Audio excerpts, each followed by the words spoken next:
இனிமேல் கிச்சனில் பல்லி பூச்சி தொல்லையே இல்லை. இது ஒன்னு போதும், ஆயுசுக்கும் உள்ள வராது. வீட்டில் மீதமாகும் உணவுகளை வீட்டில் தேங்காமல் அப்புறப்படுத்தி சுத்தம் செய்யவும். அடுப்படி, குப்பை தொட்டி என சிதறி கிடக்கும் உணவுகள் ஈக்கள் மற்றும் எறும்புகளை ஈர்க்கும். ஈக்கள் மற்றும் எறும்புகளை சாப்பிட பல்லிகள் வரும். சமையலறையில் பல்லிகளின் எண்ணிக்கை அதிகமாகும். எனவே மீதமாகும் உணவுகளை உடனுக்குடன் அப்புறப்படுத்துவது நல்லது.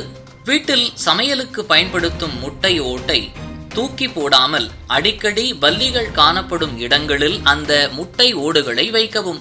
அப்படி வைப்பதன் மூலம் பல்லிகளின் நடமாட்டம் படிப்படியாக குறையும். துணிகளில் நறுமணம் ஏற்படுத்துவதற்காக பீரோவில் நாம் வைக்கும் நாப்தலின் பந்துகளை பல்லிகள் இருக்கும் இடங்களில், அவை புழங்கும் இடங்களில் வைக்கவும். அந்த வாசனை பல்லிகளுக்கு சுத்தமாகவே பிடிக்காது என்பதால் அதன் எண்ணிக்கை குறைய இவை உதவும். நாப்தலின் பந்துகளை பயன்படுத்தும் போது அவை குழந்தைகள் எடுக்க முடியாத அளவில் உயரத்தில் இருக்க வேண்டும் என்பதை கவனத்தில் வைத்துக் கொள்ளுங்கள். சமையலறையின் சிங்க், அலமாரி, பாத்ரூம் போன்றவற்றின் இடுக்குகளிலேயே கரப்பான் பூச்சி அதிகமாக அலையும். சரியான முறையில் வீட்டை சுத்தம் செய்து பராமரித்தால் அவை திரும்ப வராது.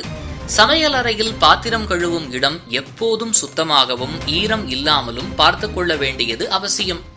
இரவில் அடுப்பு மேடையை சுத்தமாகவும் உணவு துகள்கள் சிதறாமல் இருப்பதையும் கவனித்து சுத்தம் செய்தல் வேண்டும். இதனால் சாப்பிடுவதற்கே இரவில் கரப்பான் பூச்சிகள் சமையலறைக்கு வரும். அதேபோல் பாத்திரங்கள் கழுவும் சிங்கையும் தூய்மையாக வைத்துக் கொண்டால் கரப்பான் பூச்சிகள் வராது.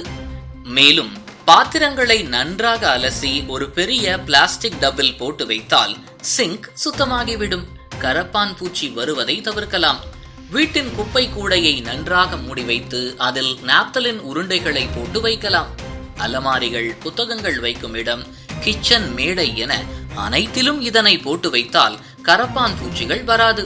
பவுல் ஒன்றில் ஒரு டம்ளர் தண்ணீரில் 4 கிராம்புகளை தட்டி போட்டு அதில் ஒரு ஸ்பூன் கல்லுப்பு சேர்த்து கரைத்து ஒரு பாட்டிலில் ஊற்றி ஸ்ப்ரே செய்தால் கிராம்பு வாசனைக்கு கரப்பான் பூச்சிகள் வராது. அதேபோல் பவுல் ஒன்றில் ஒரு ஸ்பூன் சர்க்கரையுடன் ஒரு ஸ்பூன் டிடர்ஜென்ட் பவுடர் கலந்து அடுப்பு, சிங்க் அருகில் வைத்தாலும் கரப்பான் பூச்சிகள் வராது. ஒரு பவுலில் 2 ஸ்பூன் புளித்த தயிர், அரை டீஸ்பூன் சர்க்கரையோடு தண்ணீர் சேர்த்து கலந்து கரப்பான் பூச்சி உள்ள இடங்களில் வைத்துவிட்டால் கரப்பான் பூச்சிகள் அதில் விழுந்து இறந்துவிடும்.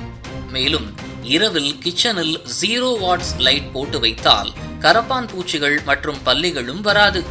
மேற்கண்ட ஆலோசனைகளில் ஏதாவது ஒன்றை செய்து கிச்சனை சுத்தமாக வைத்து உடல் ஆரோக்கியத்தை பராமரியுங்கள். அன்றாடம் கிச்சனை எப்பொழுதும் நீங்கள் எறும்புகள் அண்டாமல் சுத்தமாக வைத்துக் கொண்டாலே பூச்சி தொல்லைகள் வராது.